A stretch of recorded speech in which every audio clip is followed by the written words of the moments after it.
This is the Storypunks podcast, a show where we talk about all the punks. So Steampunk, Dieselpunk, Cyberpunk, and all the other punks. I'm your host, Cindy Grigg. This is episode 10 with Paul Shapira, a musician who writes in Steampunk, Dieselpunk, Atompunk, Cyberpunk. He carries his new Albion world through all those different time periods. And that's such a cool way to approach creation or to enjoy a story. So I'm really excited to talk to Paul Shapira in this episode and to share it with you. Now, as far as my personal update, I was actually traveling this week. So I went to New Orleans and I was traveling for business. So yes, I do work a full-time job, as a lot of creators do. And we find time to create in the margins, right? So as it was an awesome conference, really helped me understand the business. I'm a technical writer, so I do marketing as well and instructional design. So this was a really great way for me to better understand some points of the business that I was traveling with, and awesome team members. You know, I work virtually, so it was really cool to meet some of my team members in person and just absolutely loved it. But as I had another aspect that was really beneficial, and that was for my creativity. And I didn't find, a ton of time. You're really busy when you're traveling for a conference, but I found a few minutes and I opened the outline that I'm working on. Now, I'll just quickly describe that my process for writing a series or a book is that I write most of it and then I outline. So I pants it and then I outline. And, everybody's process is different, but that's what I've found beneficial so that I can do a double check and do the structure once I know what I'm dealing with. But I have to have something to deal with first. That's just how I work. So as I was looking at this, I'd been kind of stuck on my outline and I opened it in this new context and just ideas were just popping. And again, didn't have a ton of time, but I was really excited by that. And it's so unrelated. I'm writing about Norse mythology and I'm writing about steampunk in the Regency era. Although, to be fair, the historical house my company had us staying in, which was just so amazing. It was the coolest house. I love old houses. To be fair, there was a bust of Napoleon in the entryway, almost inexplicably, but then I remembered the French roots of New Orleans. So yes, I did have that tie-in since my novels take place in the Napoleonic War era. And then just above it, a picture of some boxers from the same general time period. Just another wonderfully cosmic tie-in, since my character in my series, Peacock Levine and the Therian Fates of Not, and my book, Piccadilly Valkyrie, it features a woman who becomes a bare-knuckle boxer. So yeah, cosmic. New Orleans was totally fun. I tried gator before, but I tried gator again and, ate some hush puppies. I love those things. And I absolutely love the food, love and surprise, it was Mardi Gras. I didn't understand how long the Mardi Gras celebrations go. So that was totally fun. Didn't really see any parades or anything, but it was fun to see the preparations. So we saw tons of different floats, I guess you'd call them. They might have a different word for it. I don't know. But yeah, that was really cool to be down there. Really humid, but beautiful weather. I can't complain. And then you come home and that's a whole other area of benefit. You come home, you re-enter the life that you live and you have this new context trailing behind you, and it wears off after a little while. You get back into your thing, but it's kind of cool to take that time and leverage that fresh perspective. And that's what I've been trying to do as I've returned. And again, looking at that outline I was working on and just all these fresh ideas, it's just a reminder that travel can be really beneficial. And I guess that's my 2 cents. If you're interested in beta reading the work that I'm doing, I'll be sending that out pretty soon. So you can go to cindygrigg.com, CINDYGRIGG.com. I would absolutely love that. And without further ado, let's get right into this interview, because no matter what kind of creator you are, I think you're going to find something really interesting here, or you're going to find some awesome new music to listen to. Paul Shapira is an artist who creates pulp operas. He has created a number of different albums, of which the most popular is The Dolls of New Albion, a steampunk opera. They can all be bought online, mainly under his Bandcamp page. He is currently working on the last album of a trilogy called The Ballad of Lost Hollow. He works with a number of singers, including Lauren Osborne, Jason Broderick, and Kaylee McKnight, Oliver Marsh, and Psyche Corporation. So welcome onto the show, Paul. Great. I'm delighted to be here. So since you're writing in Steampunk, Dieselpunk, Atompunk, and Cyberpunk, possibly, it sounds like, what's your take on this terms? Obviously, I like sci-fi fantasy, and so I'm particularly attracted to the idea of sci-fi fantasy reined into a particular era, or a particular era's version of what, future sci-fi tropes would be.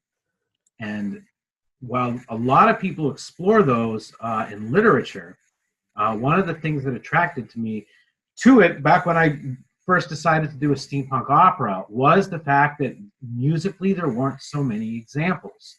And so it really is just an open field. Like, okay, we're going to do Victorian sci-fi.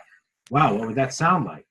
And then you can just keep going forever. Wow, what would Dieselpunk sound like? What would Atompunk sound like? I mean, I've been doing this for a couple of years because I can't stop.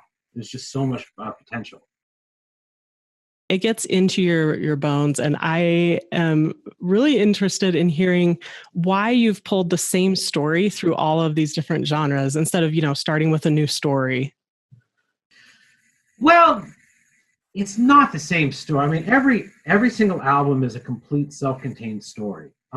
It's just the through line is that the same city keeps reappearing, and so that's sort of the through line. And so you can keep coming up with different stories to take place over a large span of time in this particular cities, and it gets particularly interesting when you've ended one. You're like, okay, this is the end of steampunk, right? And then you wonder, okay, well, if we now start like 10 years later from that, what could we do with that? And so it makes for a nice starting point.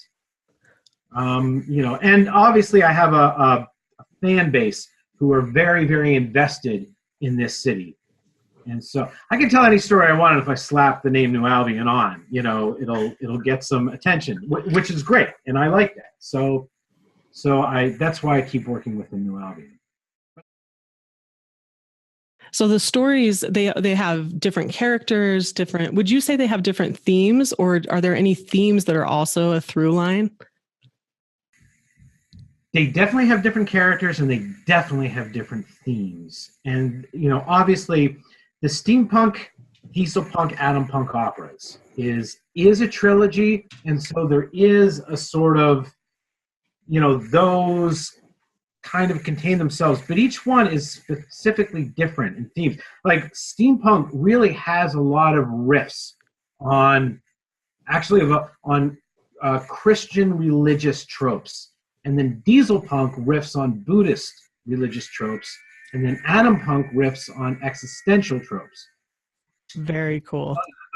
And then, of course, you can add the actual tropes of the genre themselves, because steampunk has a million, kind of established tropes that you can just put in your blender and use as fodder. Yeah. Oh, that is so cool. It's so cool to hear about your unique take on these different genres. And I know there's probably a lot of people already looking up your New Albion work right now, or they should.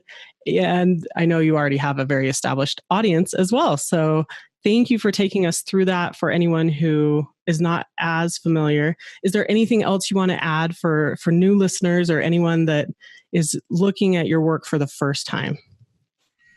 If you're looking at my work, start with Dolls of New Albion.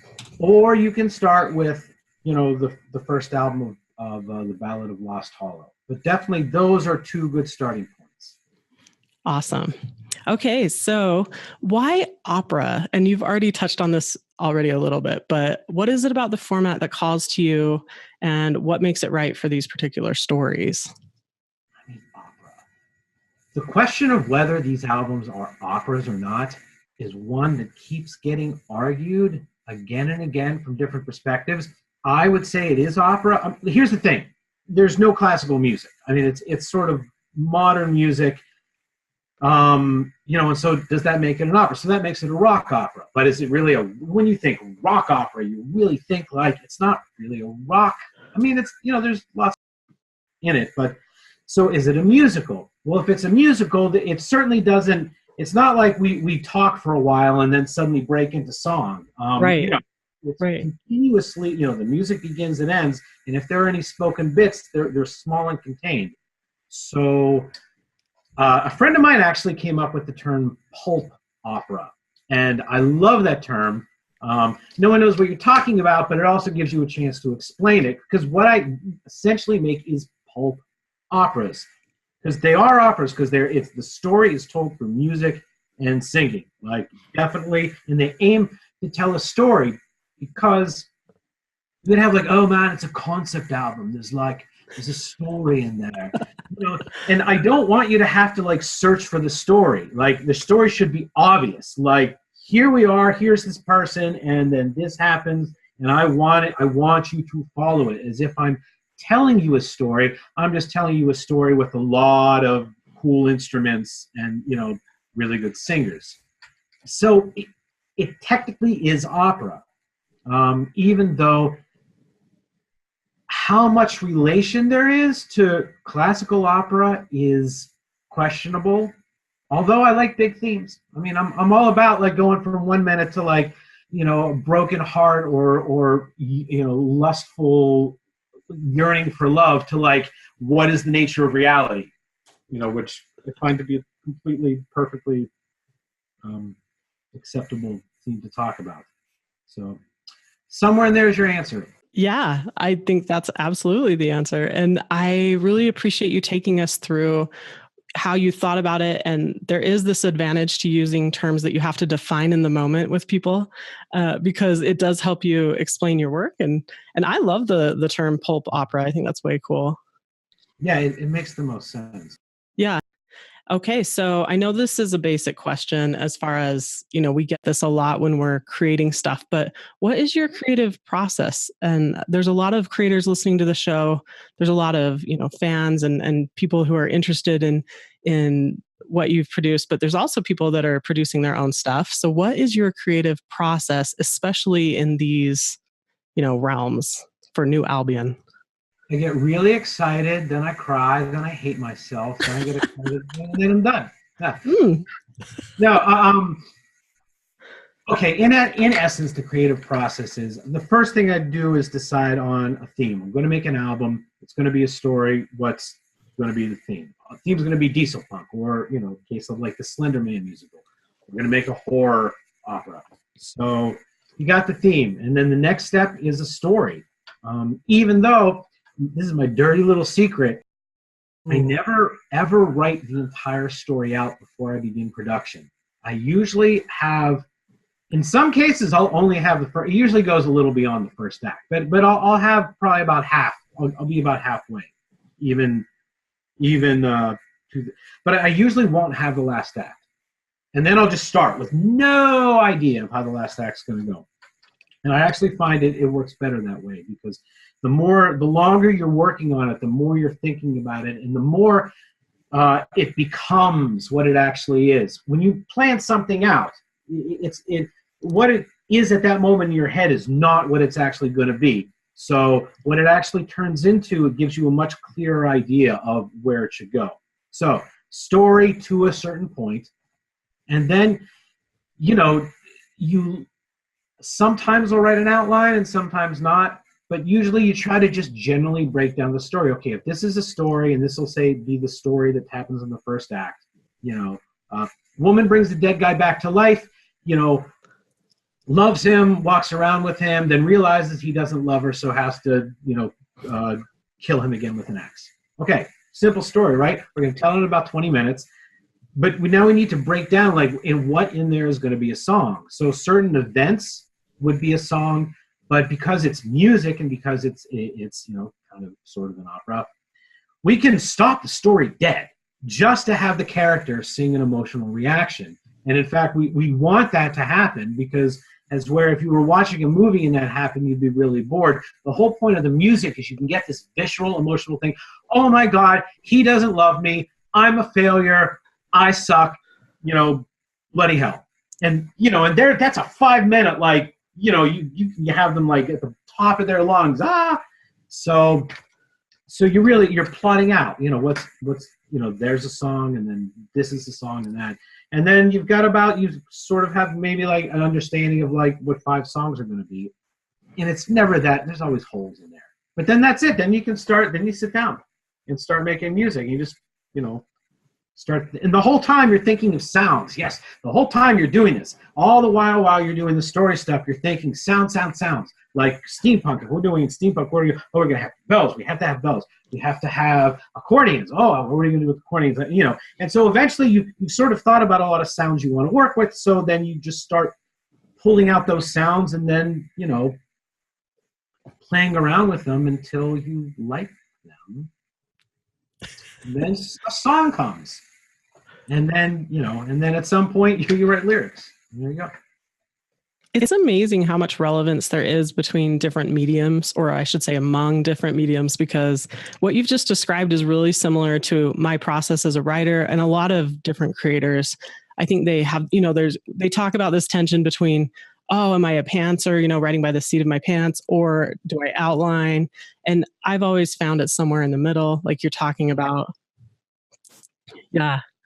And okay, so now I'm going off script a little bit with this, but you talked about some of the sounds for steampunk. Do you mind going through these other genres? So Atompunk, Cyberpunk, and also Dieselpunk. What sounds would you, or what instruments would you incorporate for those? Okay. Well, when I finished the steampunk opera, I really wanted to keep going. I was having so much fun. I wanted to do more, but I questioned whether I could pull off Dieselpunk. And for a while, I honestly believed I couldn't, but then I did it. So the sound Dieselpunk, obviously you're talking jazz era. So you're going to want to have, horns, definitely horns, piano, things you would associate with a jazz band. But since I can't perfectly pull off jazz in doing what I want to do, we need something else. So Dieselpunk also, you get the idea of heavily industrialized. So I added lots of industrial drums, so in that mix of like, horns and piano with industrial drums, really then, you can create a whole bunch of sounds. And then you can keep playing with stuff like that. Atompunk is even easier because now we can bring keyboards into it. Yay! But we don't want to bring modern keyboards in. We want to bring those old analog keyboards in. Because you want to think 50s, 60s, 70s. So it doesn't have to be analog. It just has to be analog for the listener. You can cheat on everything. Cheat all the time because it's just an illusion. You just want to create an illusion for the listener. Also, you might want to incorporate, because for the Atompunk story, we do a couple different things, but it starts off in this really hope for the future, and then eventually, turns out to be hell. So hope for the future. We can even, get a little disco in there, little like early 80s, electro feel. And then when we get to like the future that turns out to be hell, we can bring in some like hawk wind, some like, we can start, we can actually like rock out a bit. We can actually get some, power chords, some distortion guitars, and with the keyboards all around it, and then we're great. So awesome. Now, okay, so Cyberpunk, you have a Cyberpunk album coming up, right? Yeah, the third and last chapter of Lost Hollow is Cyberpunk, definitely. Awesome. What instruments do you think you'll use for that? Considering I'm done, I'm just sitting waiting. I fly to record the singers in 2 weeks, and I'm literally just all be done with. Okay. I mean, listen, Cyberpunk, it's more keyboards, but this time we don't have to stick to analog. We can synthwave is a genre that I really enjoy, and that I got into sort of researching ideas on this. So you can do a lot of that 80s. Think like Blade Runner. You kind of like so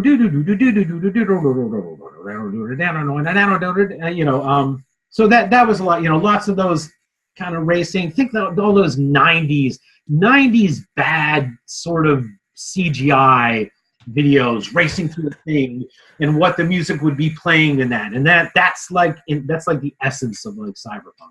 Would Thor Ragnarok's screenplay, I mean not screenplay, but would that music from that show count for this? I don't know if you've seen it. Yeah, Thor Ragnarok is more, it's like Atompunk meets Raypunk. Like Raypunk, because Raypunk gets that. Raypunk is that crazy sci-fi. Like, we're not even on Earth anymore. We're like Buck Rogers or Flash Gordon, like way out there. I can totally see what you mean. Yeah. And that was Thor. Like, we don't even care about eras on the planet Earth. Doesn't matter. Yeah. It doesn't matter. Oh, awesome. Is that bringing that Zeppelin in for the battle scene? That was very like kind of Atompunky 70s. Like, wow. I mean, it's like Zeppelin 70s, obviously. Yeah, it was super cool. It was awesome. Okay, thank you so much for going through those. I know it'll help a lot of creators, musicians in these spaces. And I've noticed, so going back to the opera, some of your operas are, or maybe all of them, but they're in 4 acts, I noticed. And I don't know if it's just because I'm from the writing world, but a lot of times we see more like 3-act or 5-act story structures. So can you address why you've chosen 4 acts? I don't know. It may just be something very common to music. It has nothing to do with music. I have a couple 3 acts, but all that happens for the 3 acts is the second act ends up being the size of 2 acts, and you could have just split it down the middle and called it 4 acts. The reason I do it in 4 acts is all because when I first decided to do the steampunk opera, before I had come up with a plot or anything, I knew I just wanted to do it. I was in a bookstore and I saw this book that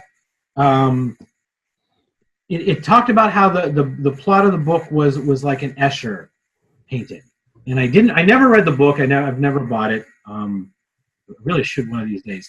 But that was it. The idea of an Escher painting, and so I pictured that it's like a top of a tower. Yeah. So 4 things that connect. So that gave me the idea that I was going to make an opera in 4 acts that reconnected around with itself like an Escher painting. Oh my goodness, that's awesome. Which didn't happen because the steampunk opera, it isn't an Escher. It doesn't do an Escher loop. Escher Loops is the name of that book. It doesn't actually make an Escher loop, but that had put in my mind the 4 acts. And then it worked so well that when I went from there, that I just sort of kept doing 4 acts, because now it's an established, I don't know, it's an established template that I enjoy. And it's probably like a rhythm that seems really natural now. Yeah, and also musically, because musically what ends up happening is that each act tends to be about 20 to 25 minutes, which is a perfect short story length for audio. Like, a couple songs takes you through it, a couple rise and falls, boom. And you can easily sit down and listen to that act fully engaged without losing attention. Mm-hmm. And so having an act that length just works. That's so cool. My mind's just buzzing with all these ideas for how this relates to my writing. So thank you. Oh, yeah. I'm writing, Norse mythology type stuff. And so it's very cyclical, it comes back around. And their notion of time was cyclical. It wasn't linear. So this is so interesting to me. Oh, cool. Yeah. Yeah. Way awesome. Thank you. So what's that? Do you use the Norse gods? I do. I've been using, but I'm focusing on the women, which is really tricky because we don't have as much information about them. But yeah, it's about the Valkyries and Hel and all those women that we do know, and then I riff on it. So. Oh, that's cool. Yeah. Could you send me a link? Absolutely. Yeah. Yeah. I'm still really, drafting it, but I'm getting to where I'm asking for beta readers. So I'll definitely send you a link. Okay, nice. That'd be cool. Yeah. Yeah. Thank you. So now, what insight do you have for creators who are trying to bring a storyline through different punks, or I guess through different genres in general? So what takeaways have you learned from having produced all these awesome works? I don't really. I don't have any, like, you just enjoy what you're doing and don't stop. And like, try not to hate yourself into stopping. Like, just keep, because I mean, just blow through the thing. No, because the constant question, like, oh my God, there's moments where you swear that you really are a genius, and then like the next day you could be like, oh, why am I even allowed to live sucking as much as I do, and just accept that is part of the process. Do not attach to that. Though those emotions while you work, really, they're meaningless. They're just part of the process in the same way. So don't attach to that. Don't stop. Like, finish the damn thing. I find a healthy fear of death really helps me to kind of keep going and finish. Because what have I done with my life? I'm going to, I must finish. What if I die and don't finish this? No, I'm going to finish. So it kind of really gets you through. Otherwise, creatively, as far as practical creative solutions, I have no idea. I don't really have any like platitudes that sort of keep me going. I think what you've just shared is awesome, because it's pretty much the number one way to keep in the game is to keep going. It's something we can all come up against. You say like the next day, like in the same day, in the same hour, you can go through that, right? Yeah, right. Yeah. So very, very cool. Thank you. Okay. So Paul, as we record this at the beginning of 2018, what does the future of these punk genres look like from your perspective?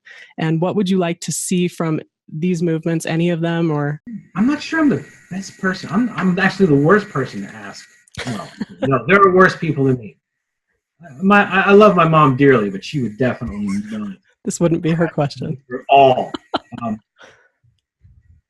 Here's the thing, though. I get into the genre, and then I'm really into it for like a year. The amount of time it takes me to make the album, and then I'm done, and that's sort of it. And then I look, take a breather, and then I look to the next thing, and all of a sudden, oh, now it's Dieselpunk, and then like it's the year of Dieselpunk, and then that's done, and then it's the year of Atompunk, and then that's and then So I'm not really, I'm married to the genres for periods of time, and then I don't think about them as much afterwards. As say other people I know who are like, I know people who they're into steampunk. They go to cons. They have their interest in the genre doesn't go up and down. They're like consistently interested in it over a period of time, and their insight would be way more valuable than mine, who doesn't really, the most I think about is what I'm going to do next after this, at which point, I have a fondness for them, but I can't predict the future. I don't know. I sometimes wonder, everybody wonders if steampunk has peaked or if it's, has it not peaked, has it, and people now have been saying that it's peaked for 10 years, so, totally. And it's strong, so I'm not even going to enter into that one. But what I like about what you said is you've described how people can have different interest levels in these punks, and they can still immerse themselves in a project, and they can still be part of the movement, but they can have other interests, and other people can just really deep dive and really align with it. And I think that's part of what brings diversity to these genres. It's what I love to see. So I love it. Also, I don't like rigid, dogmatic definitions of the genres. Like we all have to understand loosely what we're talking about. But we don't need to build actual walls around it. I mean, it should be a little fluid. There should be like, the question of, is this, if you do this, is it still steampunk?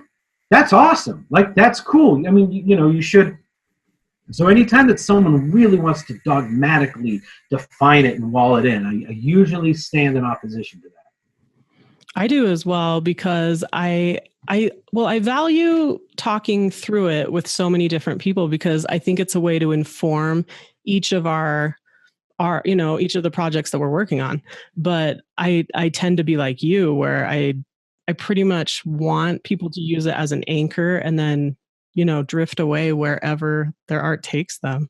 So that's my. I mean, and you have to argue a little bit. I mean, because, obviously, one of the classic arguments is, where does steampunk end and Dieselpunk begins? Yeah. And that's a great debate, as long as you're just not taking that debate too seriously. Yes, that's the thing. Yeah, I think that's well said. Very cool. Well, thank you so much. I have just enjoyed coming into a different person's world, and I always enjoy that in interviews, but with you even more so, because you're working on music, and it's just, again, something that I'm unfamiliar with, but it has definitely informed what I'll work on this week, and I know my audience will feel the same. So thank you. Oh, no, thank you. This was great. Absolutely. And any last words? Will you point us to where people can find you if they haven't tried your work yet? Or it's the best. You can just Google my name, Paul Shapira, ERA, Bandcamp, or New Albion Bandcamp. Dolls of New Albion Bandcamp. But definitely my Bandcamp site has all the albums. You can listen to them for free. If you like them, obviously, you can feel free to go ahead and buy them. But definitely, you can listen to everything all you want. See if it's your taste. Musical stories, pulp operas. Very cool. Thank you so much, and have a wonderful day. Oh, dude, thanks. Paul Shapira is just the coolest. I know you probably enjoyed that interview as much as I did. Head to Paul's site to find additional merchandise. So we didn't mention this in the episode, and I don't have it featured on the set during the interview, but I did order some of his merchandise from his store. So for those of you that are already fans, you already love the New Albion universe, you can order t-shirts. You can order them for all the different eras that he writes this story in, which is really cool. They have such a cool look to them. And if you're watching the YouTube video, you're seeing some of them here, but otherwise you can go to the YouTube video and take a look at those, and you can, get a mug. There's so many cool things there, and I've ordered them myself. I love them. So I can recommend that to you. And also, if you are interested in beta reading the work in progress I mentioned at the beginning of this show, so it's Norse mythology, steampunk, Regency era, urban fantasy, then please go to cindygrigg.com, CINDYGRIGG.com. And from there, you can sign up to be one of my beta readers. If you are listening to this podcast, then I already appreciate your opinion, and I would love if you would take a look at my work and give me your feedback. That would be so wonderful. And I just wish you luck with everything you're working on this week. If you do have a few extra minutes, then please head over to iTunes and leave a review for this show. It helps other people find it. And please consider subscribing on YouTube. I would absolutely love that. So, again, it's wonderful to have you here. Have a wonderful week.